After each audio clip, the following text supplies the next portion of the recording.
of course, that wasn't the end of the story. And of course, my lizard brain started to bring up all the problems all the things that was wrong with this scenario, right? So now I was thinking I needed close to wear to this interview and I needed to look professional. In this battle of life,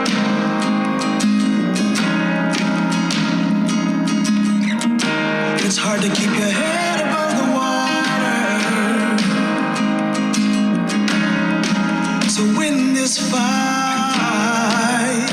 So I've been holding on to this story for quite some time, but I'm thinking it's time that I let it go because maybe there's somebody it can help. I don't know who needs to hear my story, but I think that somebody do. So as you know, I'm the host of SoloMoms Talk, and I started the podcast because I was a mom, a divorced mom, and primarily focused on the time when I was raising my two youngest sons.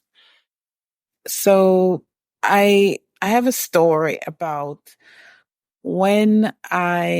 about courage, about having the courage to believe. Because what the story I'm about to tell you took courage, one, and number two, I had to believe that I had to believe in God. I had to believe that somebody else was looking out for me when I couldn't look out for myself. So it was 2006. I was raising these two little boys alone. For those of you who listen to my podcast, know my story that I came on one day with them two little boys and they were 2 and 4. And my husband had moved everything out of the house and trashed it, even the piggy bank, then called the landlord and told her to throw us out, me and his 2 children out.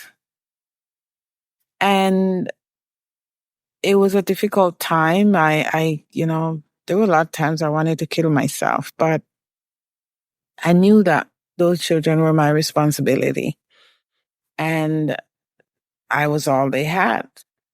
I didn't have anyone to help, to support me.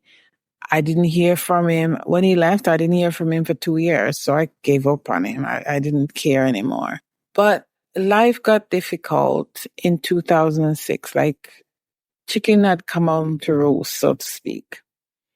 I'd given up the insurance agency I started when my husband left and decided to go into real estate because I wanted to do something that was flexible. The kids were getting bigger and they were going to school and I needed the flexibility. So I took the real estate exam, passed it, and signed up with a brokerage. This was 2006, new agent. And I didn't do too bad because I firmly believe in networking. So I had a network and I was able to do all right the first 9 months, because after the first 9 months, the market crashed. I don't even think my broker survived. But I was left now with no income, no way to make an income, and the world was in crisis. What to do? I had a cousin in Florida who encouraged me to come there and try to find a job. And I did. I made some attempt, went for some interviews, but nothing worked out. And I was desperate, to say the least. Life seemed hopeless. And if you're alone, it's bad and not too bad. But when I'm like, what am I going to do? How am I going to take care of 2 other people? I don't even know how to take care of myself. But I had a friend in New York at the time who I'd gone to school with in Jamaica. And he sent me the link to, he sent me the link to an employment agency that he knew somebody that worked there. And so while struggling, because I didn't want to go to New York, I had visited New York in 1990, hated it, and vowed I would never return. So to be faced with the possibility of having to move there and move my kids, it just didn't feel good to me. But when I was living in Toronto, I had taken a secretarial course. I didn't want to be a secretary, but I had taken the course because, it's one of those skills that you can always use. And it was like something said to me, why don't you apply for a job as an admin? And I'm like, don't wanna, but okay, right? It's not about me. It's about taking care of my responsibilities. I went online, used the site, the link that my friend gave me, and applied to 2 agencies, for admin positions. And maybe within 15 minutes after getting off the internet, I got a call from one of the agency, actually that same agency. And they said, we saw your resume and we'd like you to come in for an interview tomorrow. Now, I didn't say at the beginning that I was living in Atlanta and this job, the agency was in New York City. That's 900 miles away. And they said, I'd like you to come in tomorrow. So I said, well, I can't come in tomorrow, but how is Thursday? And they said, okay, yeah. So we scheduled an interview for 9 a.m. Thursday morning. Of course, I had no clue I was getting to New York, right? I was living in this 3-bedroom basement apartment with my kids, and I didn't know where I was going to get my next meal from. The rent wasn't paid, and, how was I going to go to New York? So it was I was just, and I went and I prayed, and I went to my bedroom and I knelt on my knees and I said, Lord, I just agreed to do an interview in New York. I don't know why I did it, but how am I going to get there? And before I got off my knees, my phone rang. Picked up the phone. It was a friend of mine. He said, what's up? I didn't call him, but he said, what's up? I explained to him, what happened, what was happening. He knew I was a single mom, etc. And he said, write this number down. And he gave me the name of the person. He said, he owes me. Tell him to give you a ticket. So I called the guy. I said, my friend told me to call you and I need to go to New York and I need a ticket. He said, you could give me a ticket. He said, when are you going? What's your name? And when you're ready, you could go pick up the ticket when you get to the airport. So I had a ticket. Of course, that wasn't the end of the story. And of course, my lizard brain started to bring up all the problems all the things that was wrong with this scenario, right? So now I was thinking I needed clothes to wear to this interview and I needed to look professional. And I have clothes, but they needed cleaning. And the truth is I had several pieces at the cleaners that I couldn't pick up. They'd been there for months. And as far as I was concerned, I didn't even know if they were still at the cleaners. But now I needed to go pick up this particular suit, navy suit. And I thought it was very nice, right? I didn't know how I was going to get it. It was $15 to pick it up. And I just didn't know. So pick up the phone, called another friend, said, look, this is what's happening. I need to go pick up my suit and I have no money. He said, why don't you come over? I'll give you some money. I said, well, I can't because I have no gas in my car. He said, okay, give me a couple of hours and I'll bring you some money. Sure enough, a few hours later, he brought me $40, put $20 gas in my car and went and picked up my suit. I had $5 left over, change that I used for New York City subway. Then I had to think about what I was going to do with those 2 little boys while I flew all the way to New York for a job interview. I had a son, an older son, that we had separated, gone our separate ways when he was 18, and I called him and I said, I need to go to New York for an interview. Would you stay with your brothers. And my son just said, yes, mom, I'll do it. I said, I'll be back Friday, just a couple of days. So, you could take the car, do what you need to do. And so everything was set now, right? I made arrangement to stay somewhere, Wednesday evening. So I flew to New York Wednesday afternoon, and I, while flying to New York, they stopped me at the airport, and they were going through my bags, my purse, and they couldn't figure out what it was they were looking at. And they came and asked my permission to go through my bag. It was my handbag. And I said, okay, I thought that it was probably my lipstick because I had this lipstick that was in a metal case, a still order. And so I figured that was it. But while I waited for him to check my bag, I realized, so it was like my stomach hit the floor because I realized I had a bullet in my purse. And the reason I had the bullet in my purse was because my ex-husband had threatened me with it on the dresser, and I had a gun on the bed and all this. So I put it in my purse because I wanted to take it to court to show the judge. And I'd forgotten that it was there. You hear a lot now about people getting arrested for that. And I'm telling you, and this was after 9/11. So I'm there scared out of my wits because I was already scared about this thing going all the way to New York to do this interview, leaving my kids back in Atlanta. And now I'm standing there, waiting to be arrested because that's the story I'm telling myself. I'm going to be arrested. I'm going to be in the 6 o'clock news. It was after 9/11, definitely. I was going on the 6 o'clock news. But while all these thoughts, the bombardment was coming at me and coming at me, I had an epiphany. It was epiphany. It was just this calm that came over me. And it was like the Spirit of the Lord said to me, do you really think that I will do all this for you to come all the way to New York so I could embarrass you? And I got this peace, this calm, this thing came over me, this peace. So the gentleman came to me and he found the bullet and he said, explain this. So I explained. I had my phone. I had pictures on the phone. So I showed him the pictures.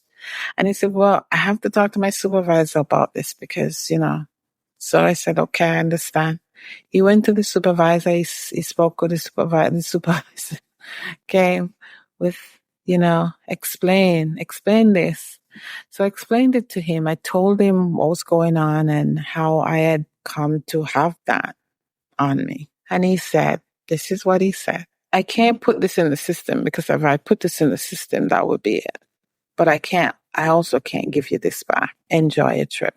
And I was reluctant to put this part in because, but it's been a long time. So hopefully it's okay. So I went, stayed with a friend. He dropped me off at Starbucks, 6 a.m. the next morning, so I could wait around for my interview because he had to go to work. Got the interview. This is Thursday. Went to my cousin, took the subway, went to my cousin in Queens and was staying with my cousin. I was going to spend the night and then fly back to Atlanta the next day, all on a buddy pass because I had no money, right? And it wasn't like before where you had to pay a certain amount. Or if something was paid for me, I don't know. Maybe they paid it, but I didn't have to pay anything. So I'm with my cousin and we're talking and, I'm making plans to go home the next day. I think I got on the phone. I was telling my son what was going on, my oldest son, and that I would be back the next day. So my cousin said to me, where are you going? Why don't you just stay, hang out a couple of days and see if, you get called. So I called back my oldest son and said, I'm going to need to stay. Hey, mama, tired of struggling alone? I'm Rosemarie, and as a solo mom of 3 grown sons, I understand. Book a private call today and let's find solutions and build your support system See the link below. Remember, you're not alone and you don't have to parent in silence. Spend the weekend and then see what happens on Monday. Now, I felt bad about it because he at the time was doing ministerial duties, and Saturdays and Sundays were his busiest days, and now he was saddled with my kids. But the only thing my son said to me was, yes, Mom, it's okay. I'll take care of them. And, I'm going to have a segue in here. Sometimes raising kids alone is tough, but the Bible tells you that children are a blessing. And even when it's difficult, we have to remember to recognize the blessing that children are. So I stayed with my cousin, and Monday I was antsy because that was the first time I've ever left those two little ones alone, and I was just a little antsy about it. But that Monday afternoon, I got a call from this. I had interviewed with two agencies on Thursday. That Monday afternoon, I got a call from the first agency, the one that my friend referred me to. And they said, we have a 3-day job. Would you be interested in that? And I said, yeah, sure. I didn't know what I was doing. I just said, yeah, sure. And they gave me all the details and, hang up. Not too long after that, the second agency called and said, we have a 3-week job for you. Would you like to take it? I said, no, I can't because I already committed to a 3-day job. And she said, okay, well, if the 3-day job doesn't work out, call us and we'll see if we could find something for you. So this 3-day job, this Monday, it started on Wednesday, and I was a mess. I was torn up. I was thinking about my kids. I was thinking about my bills. I was thinking about the situation I was in, 900 miles away from home. I had no anchor. I felt adrift, but I also felt like I wasn't in control.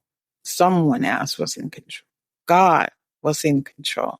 And so Wednesday morning, I got on the bus, got on the train. 2.5 hours later, I was on Wall Street. I walked into the 16th floor of this business, the 19th floor of this business, and bumped into another single mom, another divorced mom, raising her child alone and working. And I was there to help her, like usual. And this is what I tell everybody. Whether you're picking up garbage, cleaning up after someone else, or you're the head of the corporation, you are You Inc. And you have to work like you are You Inc. This experience let me realize that nobody's my boss. I don't work for people and companies. I work for God. And whatever I do it as unto the Lord. And that's one of the big lessons I learned in this situation. So this is Wednesday. Thursday, the young lady came to me and said, we'd like to keep you on. We'd like to extend you for another 2 weeks. But at this point, no one knew I wasn't even living in New York. I didn't tell anyone anything. I just showed up for work. Then I had to tell her the truth. I left my kids in Atlanta. I don't live anywhere, and I'm just, I just came here for this job. And she said to me, she said, well, you can take tomorrow off. You go home, sort through your business, and I'll see you on Monday. So I realize now that I needed a place to stay for at least 2 weeks, right? So I had an aunt in New Jersey. I called her. I told her, look, I got a job and I need some place to stay while I sort myself out. She said, okay, no problem. You can come stay with me. I told my cousin the same thing because I wanted to make sure that I had somewhere. While on the plane returning to Atlanta, it dawned on me that this was not me visiting New York to do a temp job. This was me taking up my life to move it from Atlanta to New York. And I wasn't leaving my kids. I was taking them with me. And that thing scared me. It was May, middle of May. They were still in school. So it meant I had to take them out. And mind you, this is 11 and 13-year-old boys. So imagine. Anyway, I got back to Atlanta Friday night and I called my aunt. I told her, call my my cousin, I told him that I was going to bring my sons back with me to New York. They said, "Oh, no, we don't have any room. We don't, we can take you, but we can't take the kids." But I didn't panic. I don't know why, but I didn't panic. I said, okay. Saturday morning, I got up and I called the friend who had arranged a ticket for me. I said, look, I'm moving to New York. I have a storage unit full of furniture because I had a 5-bedroom house before that. I was living in a basement. It was 3 bedrooms full of furniture. I said, call your friends, tell them to bring a truck, pull it up. They can have anything they want. I'm just going to put what can hold in my car because we're moving to New York. Told my kids, we're moving to New York. And they were like, New York? No, mommy, we can't move to New York. But they were all right. My kids are good kids. But then I still had to find somewhere to live. So I spent all day Saturday packing up what I was taking with me and having people in and out, clearing out what I wasn't going to take with me. This time I'm having a problem with my landlord because he didn't get his rent yet.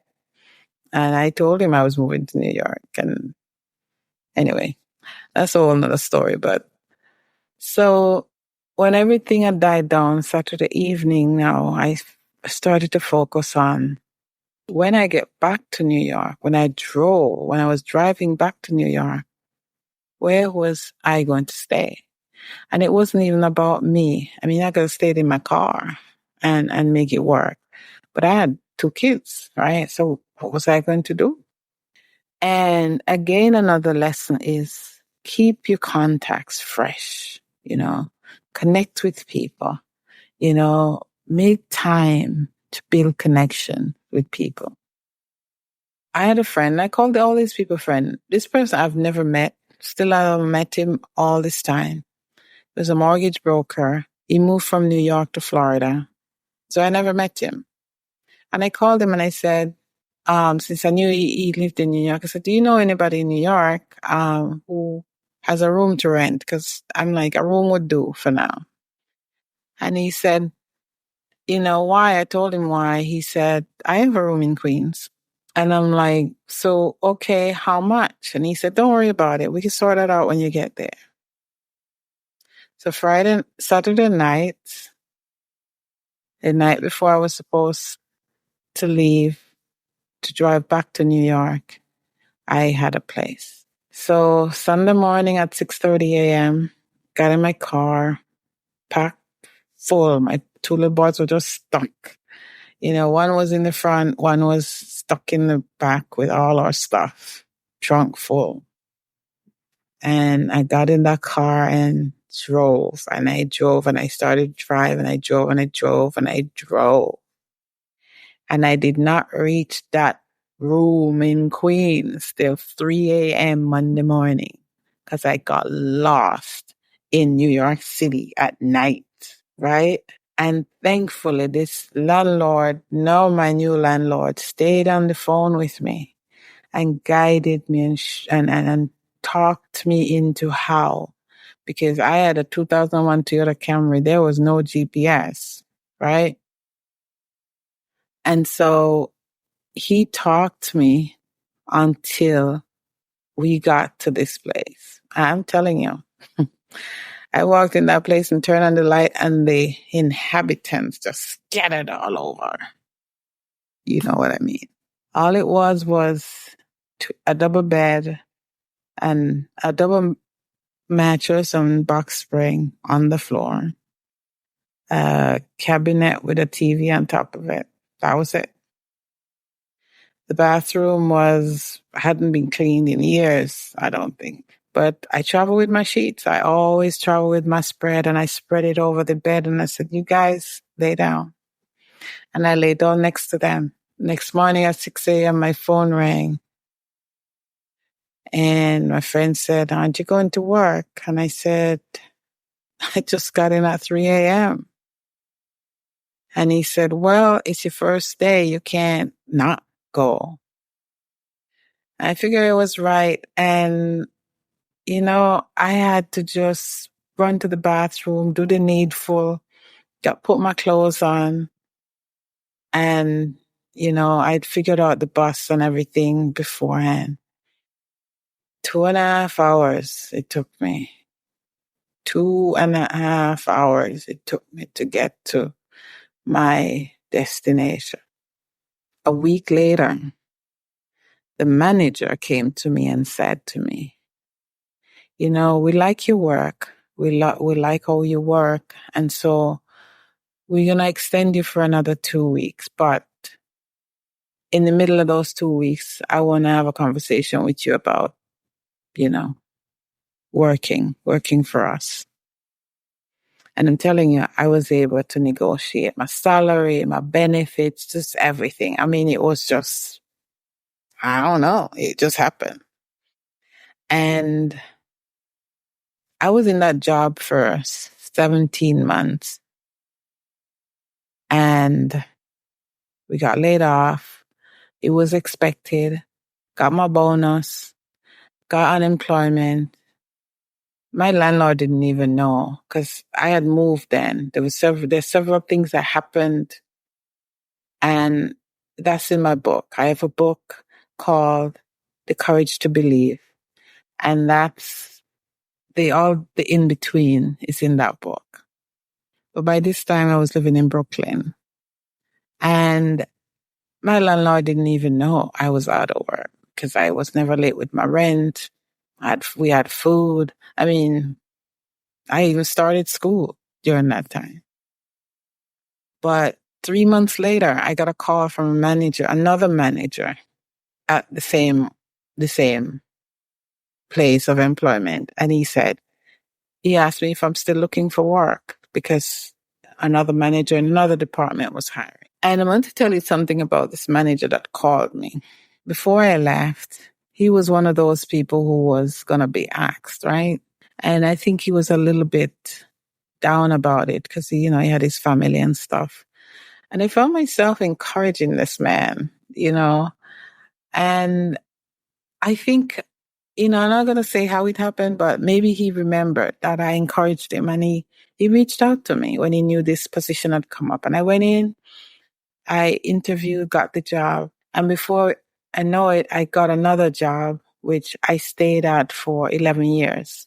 So the reason why this is called The Courage to Believe is that I left Atlanta in the middle of the financial crisis, went to work for a financial company.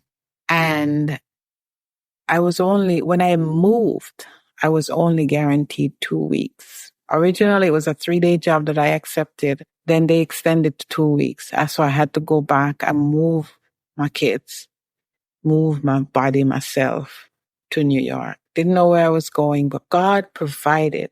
And even the pitfalls. And he said, he will rescue you from the snare of the fowler. Because that's what that airport thing was. That was the snare of the fowler, just sitting there ready to ensnare me, to trap me. And God, in his mercy, moved me out of that situation, moved me out of this poverty, this desperation, and protected me and my children by moving us to New York City and that was probably the best decision I ever made. I got to work for the most amazing company who took care of their employees. And I'm telling you, even when I got laid off, I went back, I was telling my friend, I'm working, I got a job. And he go, how do you get jobs like that? And getting jobs, there were people with MBAs couldn't get jobs and couldn't work in the kind of jobs I had. And I work with some of the most amazing people. So I don't know who needed to hear this story, but maybe this is for you. Have the courage to believe. And I'm pretty sure people thought I was crazy. I think, looking back, I would think I was crazy too. But there's nothing crazy about God's plan for you. There's nothing crazy about having the courage to believe.